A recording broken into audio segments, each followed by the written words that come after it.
everybody.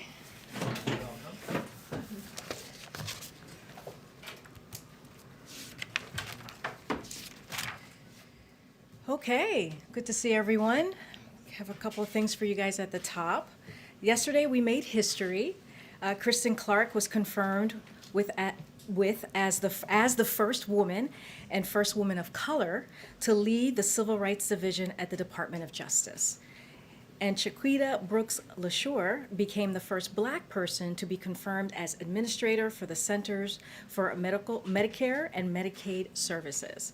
Kristen's career was launched in the office that she now leads. She personally prosecuted crimes based on hatred and bigotry, human trafficking, domestic violence, and sexual assault. She has served at two of the nation's oldest civil rights organizations, where she worked on everything from voting rights to equal education and employment. At the Department of Justice, she will continue advancing civil rights progress, including on police reform. Chiquita is a lifelong public servant who has worked at OMB, on Capitol Hill, at HHS, and at CMS, where she helped implement the Affordable Care Act. Chiquita brings a wealth of knowledge to CMS, where she will work to strengthen Medicare and Medicaid, bring down health care costs for American families, and advance health equity in communities across the country. The president was proud to nominate Kristen and Chiquita for these positions, thanks the Senate for their bipartisan confirmation, and is honored to have them serve in these key leadership positions. As you all saw yesterday, we announced that next Tuesday, June 1st, the president will travel to Tulsa, Oklahoma, and deliver remarks to commemorate the 100th anniversary of the Black Wall Street Massacre. While there, he will meet with surviving members of the community, now between the ages of 101 to 107, and tour the Greenwood Culture Center. We'll have additional details as we get closer to Tuesday. As you all know, President Biden believes affordable, safe housing is the foundation upon which families build their lives. And he knows that stable housing will remain out of reach for tens of millions of Americans, even after COVID-19 pandemic and economic crises come to an end. Across the country, there is 300,000 unit gap in annual housing supply. 11 million families pay more than half their income on rent. 3 million families with children under 6 reside in homes with lead paint, and thousands of working families are displaced every year as a result of extreme weather fueled by climate change. These changes are even more severe in low-income communities and communities of color, which have been segregated, excluded, and neglected for generations. Investing in housing is an essential part of President Biden's strategy to grow strong, healthy communities in every zip code. So today, the administration is releasing 2 new fact sheets highlighting some of the key housing elements of the American Jobs Plan. The president's plan proposes a bold $213 billion investment in America's housing infrastructure through a number of federal programs and proposals with bipartisan support. This investment is paired with expansion of bipartisan tax credits and incentives to lower barriers to affordable housing in more and higher opportunity places across the country. Together, our estimates suggest this will enable the construction and modernization of more than 2 million affordable and sustainable places to live. Along the way, these investments will create and sustain hundreds of thousands of good-paying union jobs and provide employment and economic opportunities for residents of assisted housing. As you may have seen by now, today the president asked the intelligence community to redouble their efforts to collect and analyze information that could bring us closer to a definitive conclusion and to a report back to him in 90 days. Back in early 2020, the president called for the CDC to get access to China to learn about the virus so we could fight it more effectively. Getting to the bottom of the origin of this pandemic will help us understand how to prepare for the next pandemic and the next one. As we have done throughout our COVID response, we have been committed to a whole of government effort to ensure we're doing everything to both understand and end this pandemic and to prevent future pandemics. This is why the president is asking the U.S. intelligence community, in cooperation with other elements of our government, to redouble efforts to collect and analyze information that could bring the world closer to a definitive conclusion on the origin of the virus and deliver a report to him again in 90 days. It will be another whole of government effort, as I mentioned, including work by our national labs and other agencies. Importantly, we will continue to pushing for a stronger multilateral investigation into the origins of the virus in China. And we will continue to press China to participate in a full, transparent, evidence-based international investigation with the needed access to get to the bottom of a virus that's taken more than 3 million lives across the globe. And critically, to share information and lessons that will help us all prevent future pandemics. With that, Zeke, will you take us away? Thank you, Karine. First, on that last bit about the calls for China to cooperate with these international investigations, what are the consequences for China if it does not, if it continues its current posture, which has not been to allow for a free and independent investigations into the origins of the COVID-19 pandemic? Well, right now, we're just going to focus on the president's announcement on the 90-day investigation, a more deeper investigation to really look at the core of how did we get here, right, with this pandemic, and where the origins clearly of COVID-19. And once we get to that, conclusion, we'll have more to share. So, but in terms of cooperating with the WHO investigations, there's nothing new from the White House in terms of encouraging China or penalties for China if it does not cooperate with investigations going forward? I'm not going to prejudge or make any pre-announcements at this time. We're going to go with the 90-day investigation and see where it takes us from there. On that 90-day investigation, is the White House committing to making the results of that investigation public? We'll have more to share after the 90 days. And then finally, just on this, the president's statement noted that at least one member of the intelligence community was leaning in the direction of there being a potential for a laboratory accident involved. Which member of the intelligence community was? I don't have that information to share with you right now. I think the most important thing is that the president has made a decision to make sure that to get to the core, right, to really figure out where did the origin come from, to do this additional 90-day review after asking his team to look into it in March. So he wants to take that next step. Yeah. Thank you. Has the president been briefed yet this morning on the shooting in San Jose, California, and any other details you can share with us? Who may have briefed him?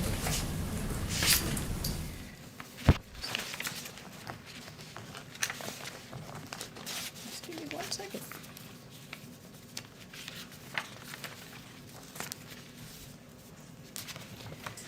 So the White House is monitoring the situation, and our hearts go out to the victims and their families.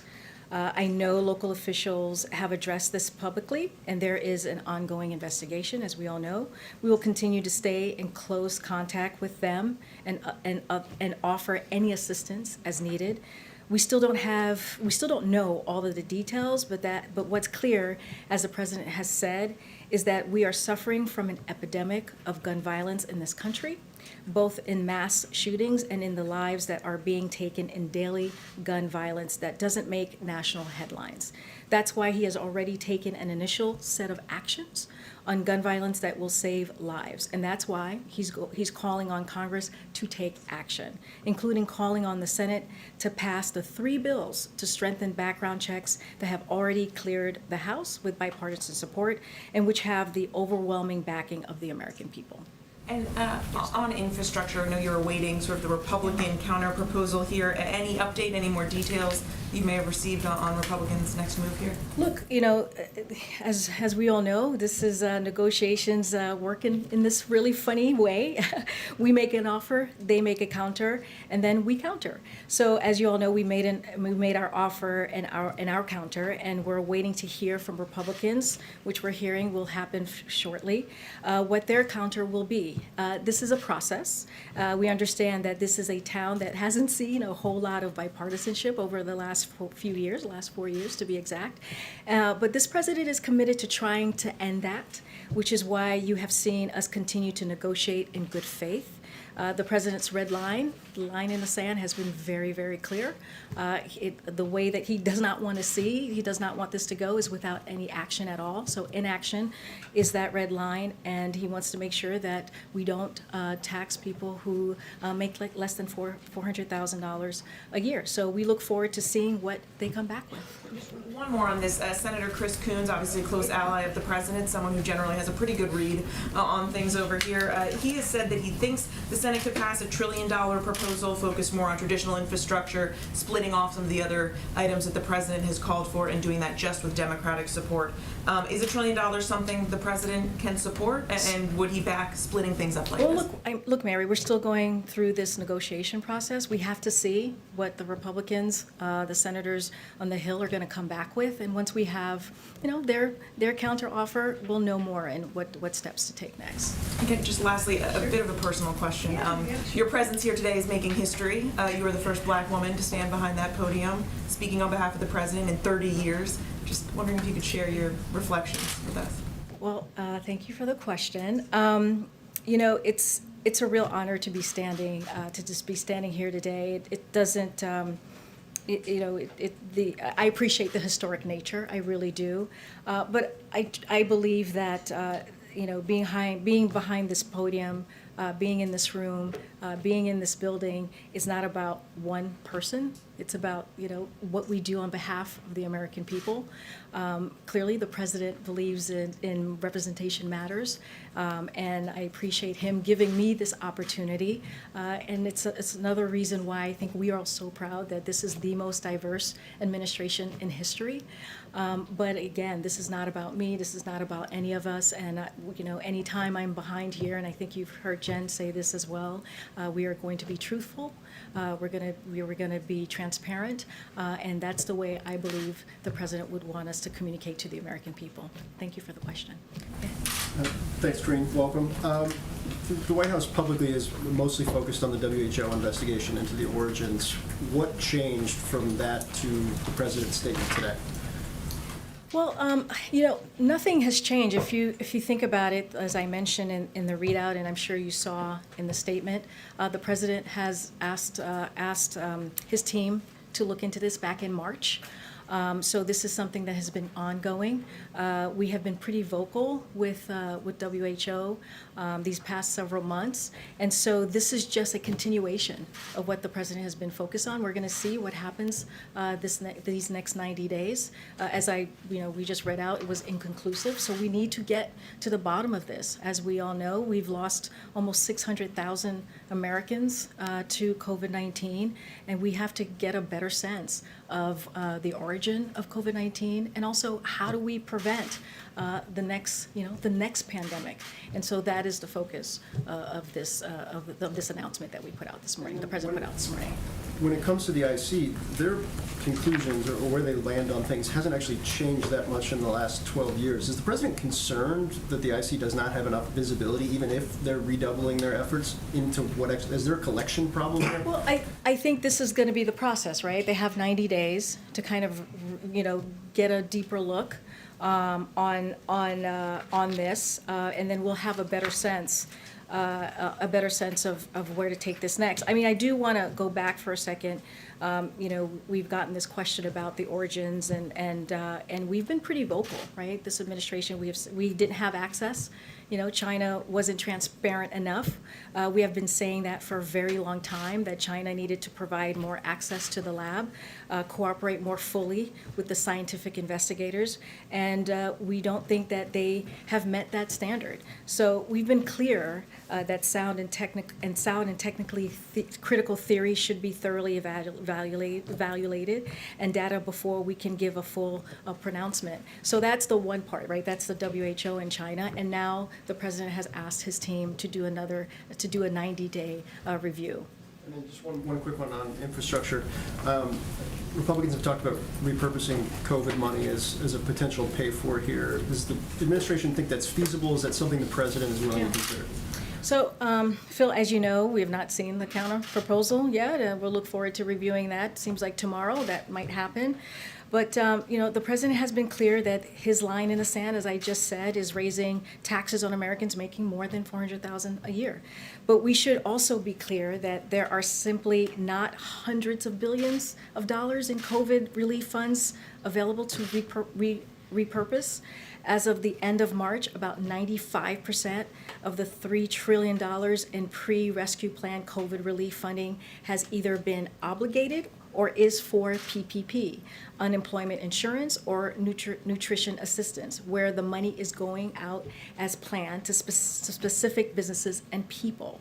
Of the remaining 5%, the largest categories of unobligated balances are in the Healthcare Provider Relief Fund, funding for rural hospitals and healthcare providers, and disaster loans for small businesses.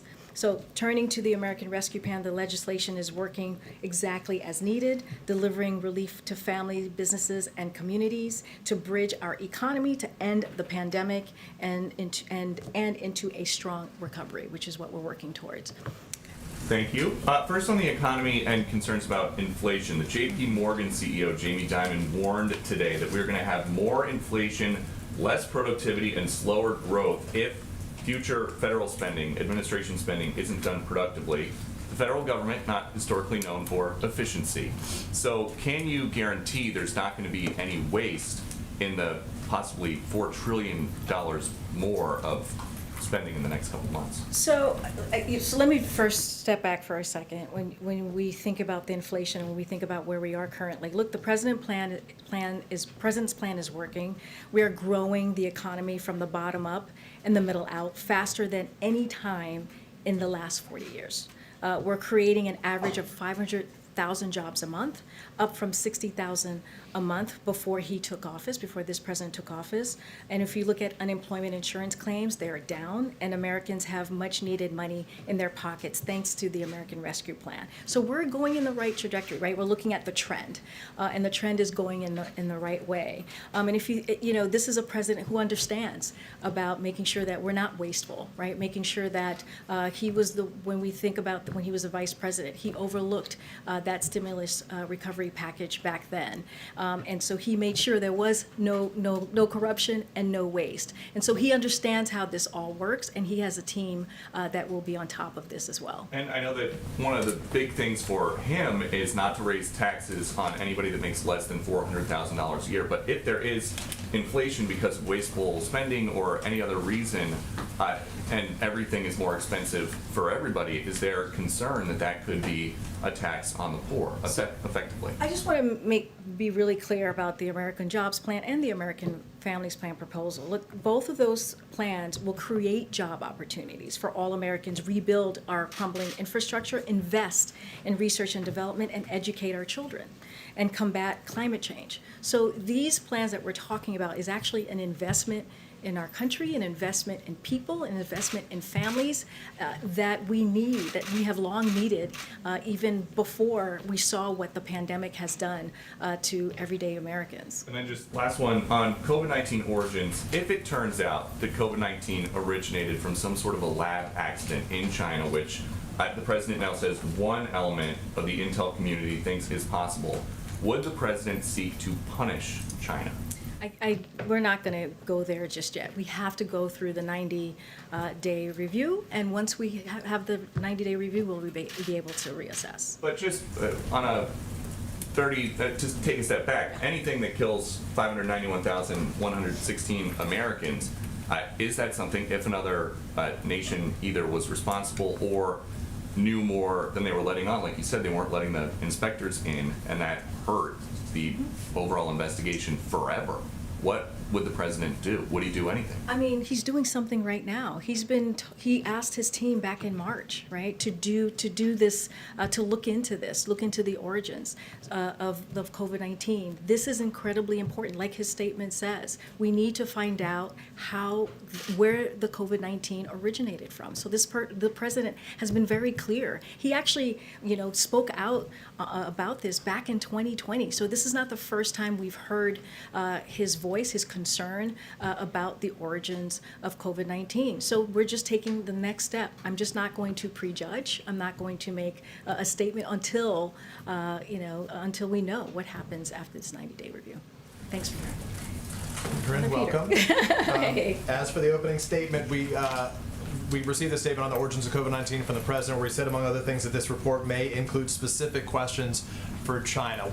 Given China's lack of transparency as it relates to the WHO joint study, why does President Biden think that China would answer the questions that the U.S. wants as it relates to the origin of COVID-19? Look, the COVID-19 pandemic has taken, I think, 1.3 million lives globally, 600,000 American lives about. And it's imperative that we get to the bottom of just where the pandemic originated, not just for the purposes of understanding this pandemic, but the pandemics to come, as I've already kind of alluded to. And so this is something that we're going to, continue to have conversations on. This is a global effort. It's not just United States alone as we're working with the WHO. This is our process here with the 90-day that I just mentioned review. But we're just going to continue to work with WHO. And WHO is going to continue to work with China on this. So I understand why we want it to get done, but why do we think that China would cooperate? This is something that you have to ask the Chinese government, right? This is something that should be important. It should matter to them, but this is a question for them as well. Has the president specifically asked or made this ask of President Xi of China for their cooperation in this effort? I'm not going to go into details of private conversation that the president may have had with President Xi. All I can say today is that we're going to do this 90-day review, and this is what the president asked for, and we'll see where it takes us. If not the president, has the White House made this ask of the Chinese government more broadly? Again, I don't have anything to preview for you of that. Let me ask you about to read Belarus, out. if I can, very quickly. The president said yesterday, I think his specific language was that sanctions, it's in play, he said, of sanctions. Has the White House, this administration, made any final decisions about possible sanctions against Belarus? The president, as we said yesterday as well, he asked his team to look into it and come up with a kind of a menu of options on how to move forward. So we don't have anything yet to read out on that. Last item, just following up on the awful tragedy that we're still learning more details about in San Jose, California right now. You said what the president is doing broadly in an effort and what he's been pushing Congress on. Are there any Republican lawmakers in particular that he's reaching out to? What specifically is he doing in terms of that effort now to try to push this along, given great frustration that it appears stalled any broad gun reforms? Yeah, as you know, as I laid out, the president made some historic proposal plans of his DOJ just about a month and a half ago, which is the most, which is kind of historic when you think about what presidents have done in the past when it comes to dealing with gun violence prevention. The president talks to many Republicans and Democrats on the Hill. As you know, he was a senator for 36 years, a vice president for 8 years. He has a lot of close relationships. They talk about an array of issues, and so I don't have any specific conversation to read out to you about this particular issue. But he continues to call on Congress to move on getting gun reform done. Thank you. So there was a letter from 15 states to your climate envoy, John Kerry, this week. And in that letter, they expressed issues with Kerry pushing banks to divest from fossil fuel companies. And they said that they would be pushing back on that. Is that going to hurt your strategy? Do you have any comment about that letter, any reaction to it? I have not seen this letter. I don't have a comment for you right now, but I'm happy to go back and talk to the team and get back to you on that specific letter. And then just on a separate issue, the president spoke with Egypt's President Sisi on Monday, and in your readout of that call, you said that President Biden underscored the importance of a constructive dialogue on human rights in Egypt. Could you talk a little bit about exactly what dialogue Biden is having with Sisi about human rights in Egypt, and will it go beyond talk? So I have to tell, I don't have any more to read out from that specific conversation. From the readout, I'm going to let the readout sit for itself, but I don't have any more specifics on that particular human rights issue. About how you plan to approach human rights. I mean, you have a budget coming out tomorrow that has foreign aid. You have a lot of leverage with governments like Egypt, as we saw with Suez, as we saw with Gaza. Is there scope for the White House to put pressure on you? Well, as you can imagine, our one of the things that the president really puts front and center is his relationships, his deep, long relationships with many of the leaders, clearly across the globe. He has had decades of experience in foreign policy, and so one of the things that he truly believes in as it comes to how we're moving forward with foreign policy is diplomacy and making sure that we're having those critical, important conversation. Those type of conversation is probably best, as you can imagine, to have it quietly, to have it behind the scenes, and to continue to talk about our values and what's important to this country and how we see us moving forward when we talk about, especially something like humanitarian issues. Thank you. Karine, thank you. It's great to see you Good here to see you. today. I'm trying to get more clarity on the timing of the president's statement today on the COVID-19 origins. He said that he received the report earlier this month about the origins and asked for additional follow-up. Did that follow-up include the current position of the IC? Or in other words, when did the president first learn about the IC's current position, that they don't have enough information to say if it was the animal host that caused this or a lab accident? Well, from just his readout, it said that he learned about it a month ago, so I don't have more to read out than that. One of the reasons that we're doing it now is because classified information takes time to declassify. And so that is a process that takes some time. And so now we are sharing that information with you all. But it was a month ago that he got the readout from the IC. Does it have anything to do with those reports that the 3 researchers in the Wuhan lab were hospitalized in November 2019? No, I mean, this is something that the president has been working on for some time, right? As I mentioned in the readout, as we put out in the statement.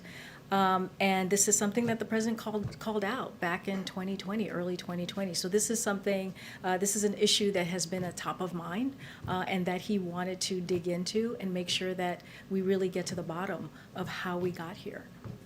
I'm just trying to understand if there's new evidence that emerged or a new posture from the IC, because medical experts, including Dr. Fauci, have long said that it's highly likely that the virus came from an animal to human transmission. So what changed that led to the today? readout basically said it was inconclusive, right? That we needed we needed more time to get to a better answer.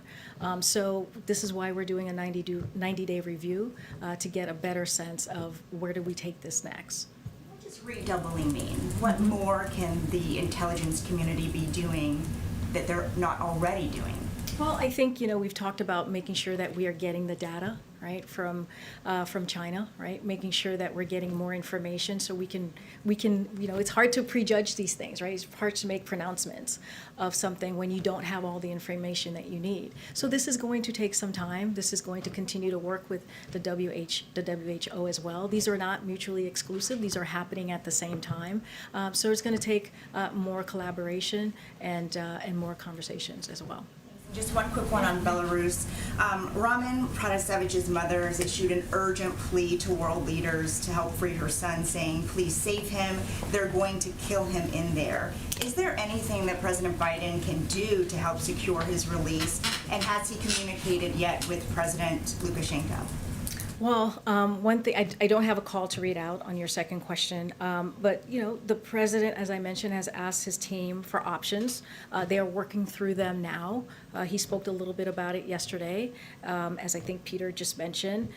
Look, the Europeans are leading on this. This was a flight that was between European capitals. There were Americans on this flight, clearly, as well, and we are very concerned. The president condemned it, and there will be more to come. No problem. Thanks, Risha. Good, Maureen. Thanks, Karine. Congratulations again on being at the podium. Another question on COVID. The language that you all used specifically mentioned an accident.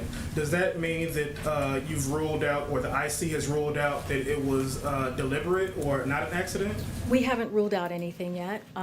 Again, we're going to go through this, this redoubling down of a 90-day review, and we'll have more to share. And then what makes the president confident that the IC community, the intelligence community rather, can come up with more better evidence in the next 90 days, given it's been working on this for the better part of the past year? Well, he asked him to again, double down, as you just mentioned, and dig in and see if we can get more data, more information.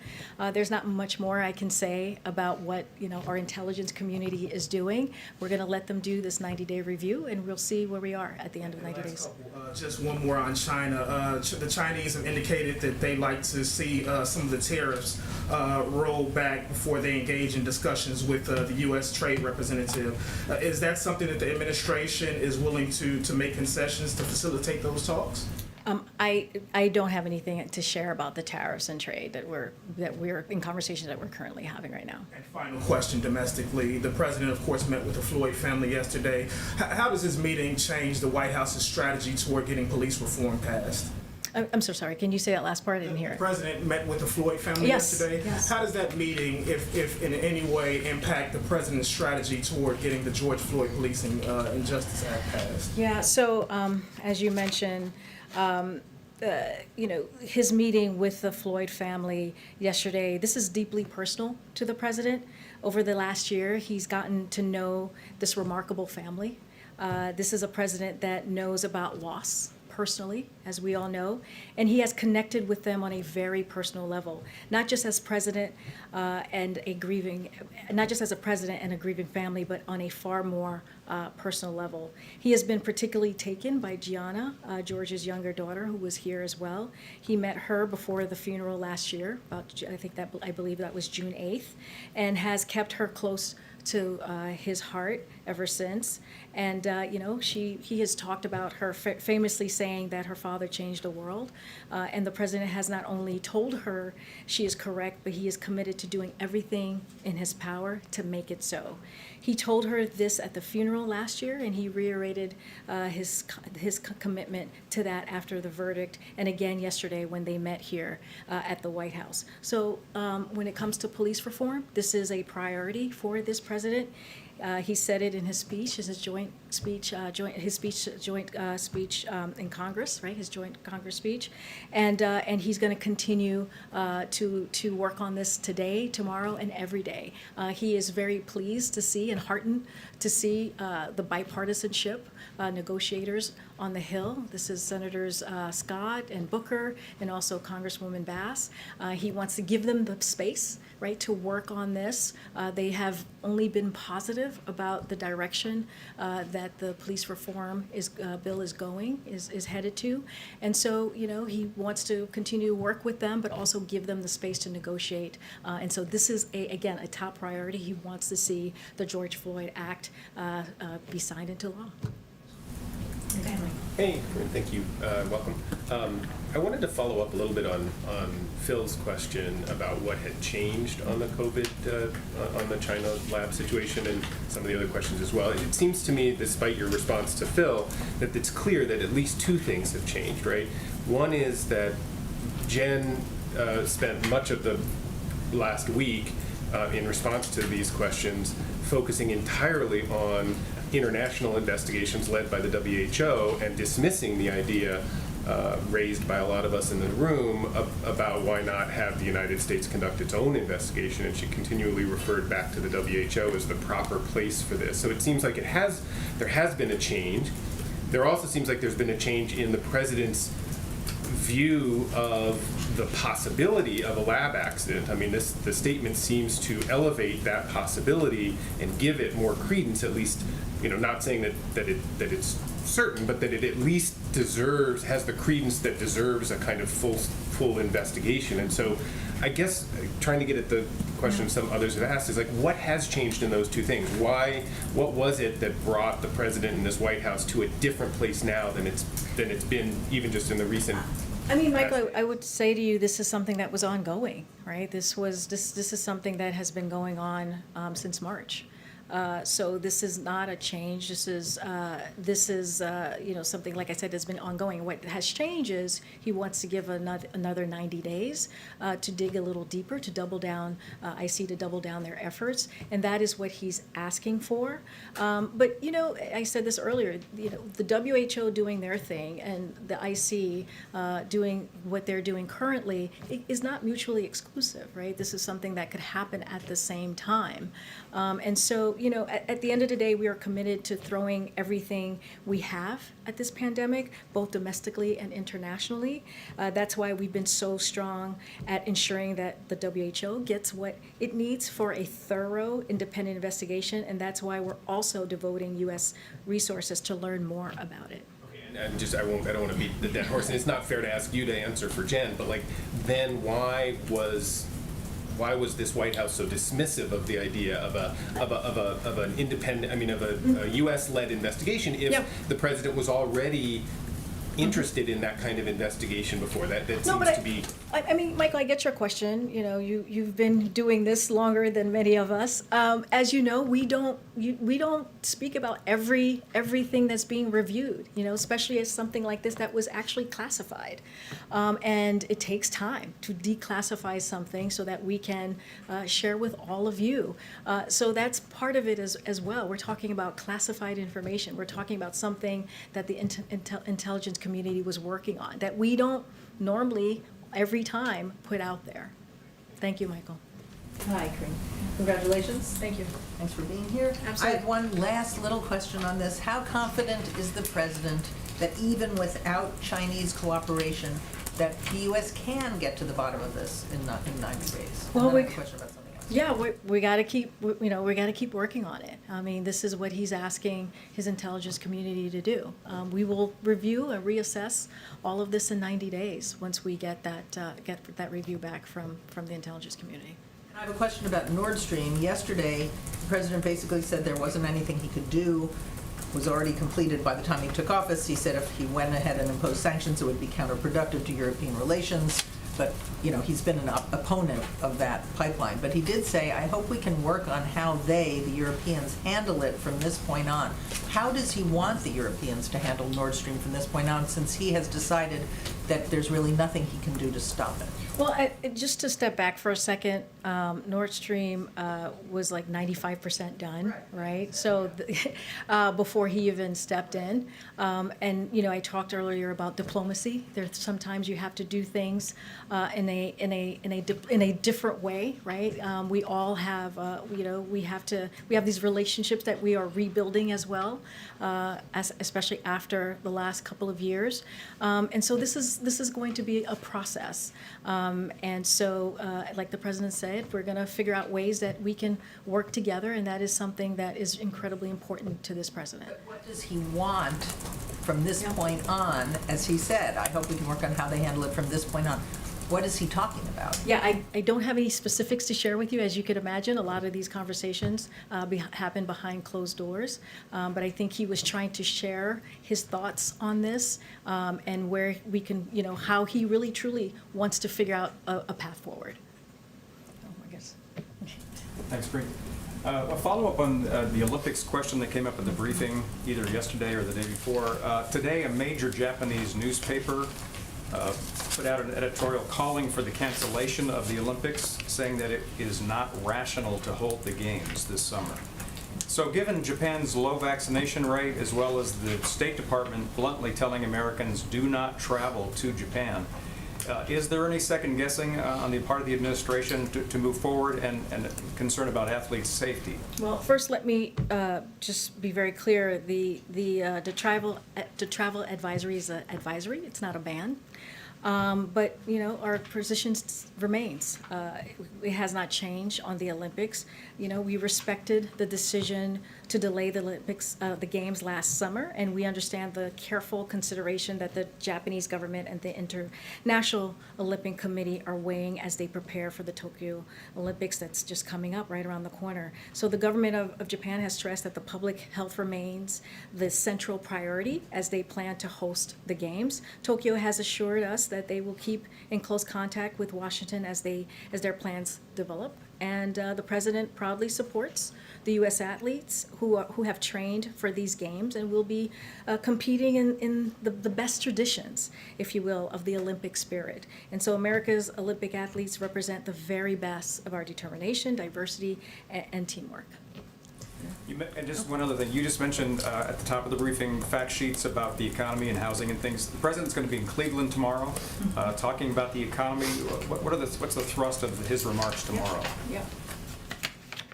So tomorrow, during a speech on the economy in Cleveland, President Biden is going to make a clear case that his economic plan is working. He'll talk about how far we've come as a country because of the actions we've taken over the last 4 months, turning the tide on the pandemic, creating 500,000 new jobs each month on average, cutting unemployment claims by more than a third, raising wages, and leading the development world's recovery. And he's going to talk about why now is the right moment to investing in building back better for workers in places like Cleveland by making historic generational investments in foundation of our economy strength through the jobs plan and the families plan. Investments that will create good paying union jobs, expand economic opportunities for all Americans, and help us outcompete the rest of the world in the 21st century. So that's the trip for tomorrow. Sebastian. Thank you very much, and yes, welcome. So I'm afraid, with apologies, not the last question. Is the White House satisfied with the cooperations getting from China on this? Because in the past, clearly it hasn't been. And if it isn't, is the president, has he got a message to China that I would like more cooperation? Are you asking China to step up in these 90 days, or is it okay? Well, we've been working, speaking closely with WHO, right? They're the ones they're the global the global entity bringing us all together. And so they're having that direct conversation when it comes to the origins of COVID-19. And we have been pretty clear, China has not been transparent. They need to do more. And so that's what we've been, I think, very vocal about these past several months, and we'll continue to do so. Thank you. And another question on the Olympics as well. Just to put the same question a slightly different way. A large majority of the Japanese, according to the polls, are against it, and it's pretty consistent. You've got some prominent businesses against it. You've got a large part of the medical community against it, and now you've got this newspaper, which is one of the sponsors of the Olympics, against it. Is there a point at which the administration says, look, we just don't want to basically offend the Japanese people, even if the government is saying it's okay, or are you just going to follow their government's guidance and just go along with what they say? I mean, it really goes back to what I was saying earlier, is that, we truly respect the decision, to delay it last year, and the government of Japan has stressed that public health remains a central priority. And so that is the commitment that they made to us. And to other countries where they will have athletes attending the Olympics in just a few weeks, and so that's pretty much where we are. We really truly we trust what the government of Japan has stated to us. Thanks and congratulations again. Thank you. A question on the origins of the pandemic. The president says he has specific questions for China. I know that a lot of this is classified information, but can you share anything on what some of those specific questions are for China? I can't share the specific questions that are because this is an intelligence community. They're doing, they're doing their deep dive. I can't go into that. Okay. Some Republicans turning to infrastructure. Some Republicans are saying, including Senator Thune, are blaming White House aides for not getting a deal, saying that in fact White House staff is less interested in getting an infrastructure deal than the president himself. How concerned is the president about that? And has the president reached out to those senators who are saying this to say, no, in fact, my staff and I are on the same page? Well, this is all of this negotiation is being led by the president. If you think about the memo, the counteroffer that he put out that last Friday, that was approved and led by the president. He's been in the room in these negotiations. Again, he has close personal relationships with a lot of these senators. This is, as we know, I've mentioned this before, he was in the Senate for 36 years. He was a president for 8 years. He believes in having bipartisanship.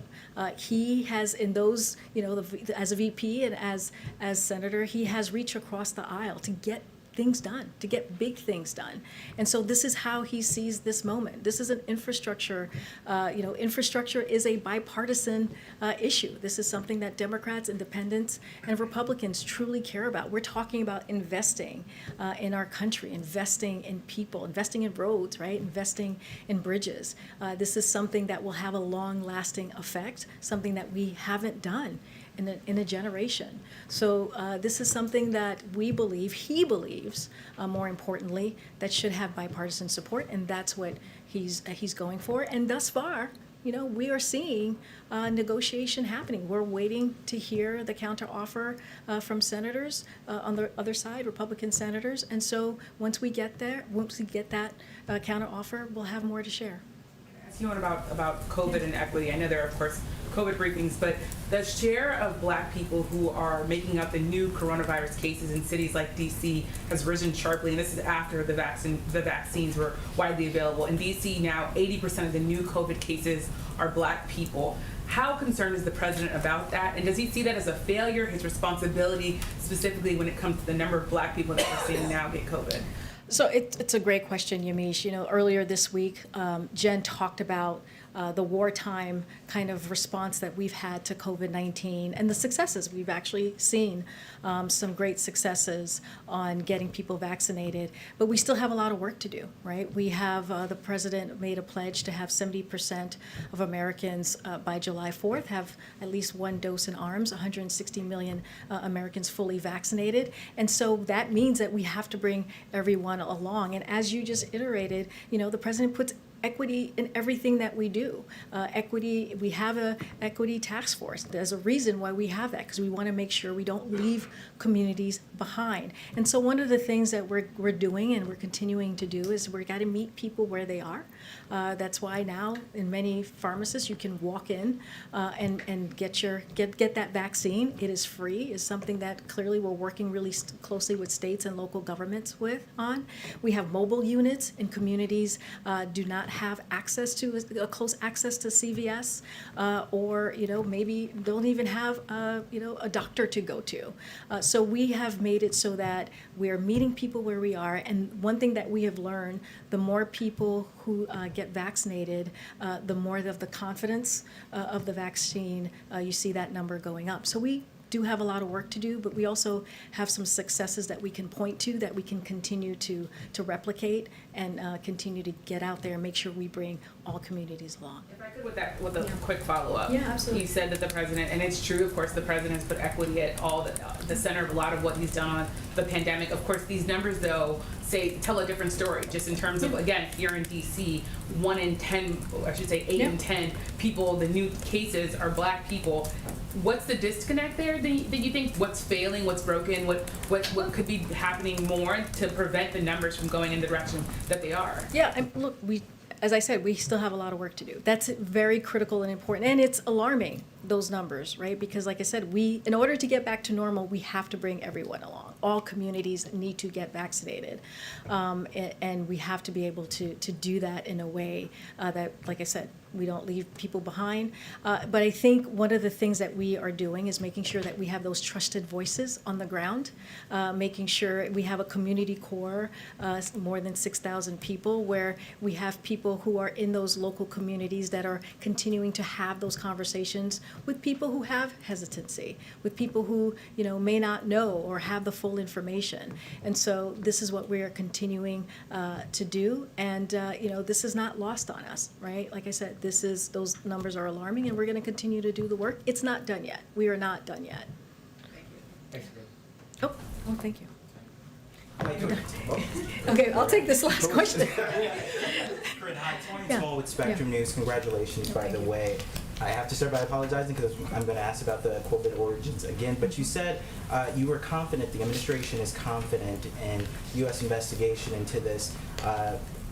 But are you guys confident in the World Health Organization's credibility? This statement greatly differs from the findings that the organization has put out. They said it was extremely unlikely that this came from a lab leak.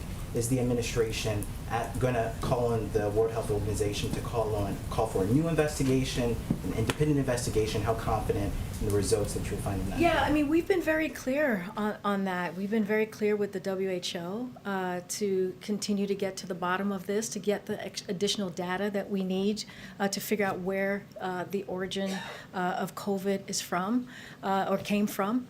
And so this is like I said, we've been in vocal. We're going to continue working with the WHO. We rejoined the WHO once very early on, and one of the reasons why we did that is to be able to hold them accountable as well, right? This is a global institution that brings everyone together, and so it's important that we get. It's important that they have the information, they get the information, so we know how to move forward. One question on the budget. Progressives in Congress are calling on the Biden administration to slash funding to the Pentagon's budget. Representative Mark Pocan specifically called on the president to cut about $50 billion from the defense budget because of the president's announcement to pull troops out of Afghanistan.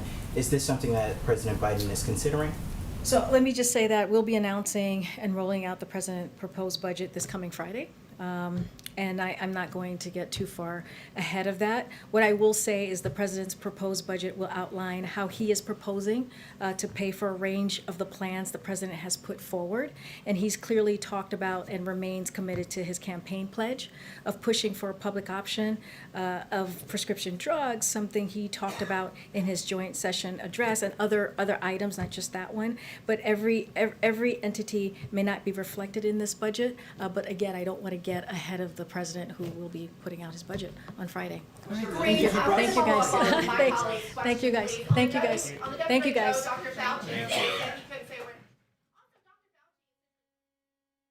Congress. Is the president going to fire him? Oh my God.